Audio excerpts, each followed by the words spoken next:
And also you manipulate the past, right? Just in a way to bring it to life, That's right? right. That's it's right. almost like you're giving CPR to it in a way, you know? I can't believe that you said that because my mom was sick from the time I was born, like a couple years in. And you grew up here in New York City, which is where we are. No. I was born in Brooklyn. I grew up in Delaware and Michigan and came east to Massachusetts for college. But my mom had cancer from the very, very beginning, and she died From when you were a child? Yeah, when I was 11, and it was just a horrible, just the worst, shittiest growing up. And my dad had some mental illness stuff, so it was really hard. I'm not alone in having a hard childhood, You're not, but it's not self-pity. You're just sharing. But I watched my dad cry at a movie after my mom died, and I'd never seen him cry when she was sick or when she died or at the impossibly sad funeral. And I realized, I was 12 years old, I go, I'm going to be a filmmaker. This is 1965.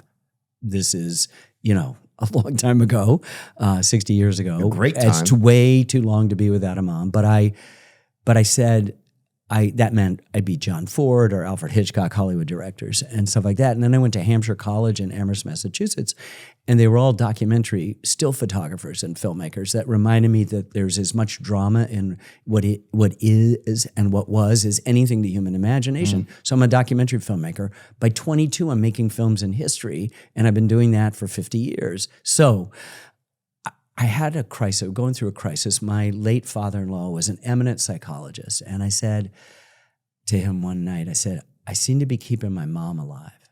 And he goes, yeah, I bet you blew out your candles on your birthday wishing she'd come back. And I go, how'd you know? And then he named 2 or 3 other things that only I knew, really intimate stuff. Because that's how children like that operate? Yes, and it's just, what grief does and what the inability to express it when you're 11 years old or when you're 2 years old and realize there's never a moment when there's not a sword of Damocles hanging over your head that's going to ruin everything. So I said, what do you mean? And he goes, well, look what you do for a living. You wake the dead. You make Jackie Robinson and Abraham Lincoln come alive.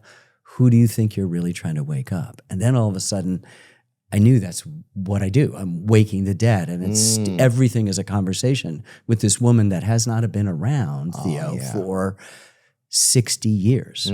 60 years, which is way too long to be without a mom. It's all a love story, isn't it, in a way? It's all a love story. Life. Yeah. There's a musician, Stephen Wilson Jr., who's really great. He's a great poet. And he says that grief is only love that's got no place to go. Yeah, that's perfect. Man, Well, just think about the energy, the propulsion of this loss, just for me, is, and also my father's sort of, he's the smartest guy I knew, but kind of a Maserati without a clutch, looked really good, sounded voom, voom really good, but couldn't get into first gear. That made me, keep working. I mean, I've got 40 films, I'm not stopping. All my friends are retiring, and I'm like, what? What's retiring? Yeah, you're drinking plasma at the house and taking electrolytes. I got stuff to do. If I were given 1,000 years to live, I would never run out of topics in American history. This is sort of I make films about the U.S., but I make films about us.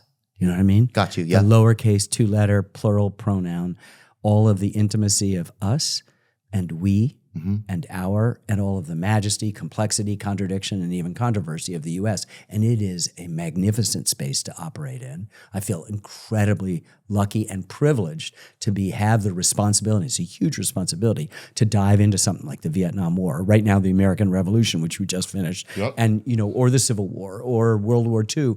Since we're talking about kind of information and stuff, where do you get your information? How do you do it? Do you have a team that helps you source? Like, what do you guys do? It's pretty. Do you walk into the Library of Congress and like, Kenny boy, what happens? They do know my face.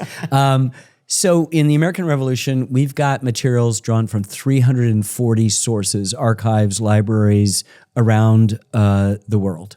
We have drawn on thousands of volumes, and we have gone to scholars who spent their lives delving deep into one aspect of it. Maybe it's the British Empire's economic structure, right? Just to understand the difference between the 13 colonies that we are and the other 13 colonies that really make their money for them, because in Jamaica, they got 90% of the population is enslaved, and Barbados, same thing, as opposed to, very few in Massachusetts and maybe half in South Carolina. So, we just want to find out that. We want to check the dates. So we always have lots of different sources. We want to source thing from scholars who've been working, and you find there's sometimes a little desperate stuff, different stuff. So we will say, even after we lock the film, we might have the word 16. It might be battleships, it might be days, it might be dead, whatever the number is.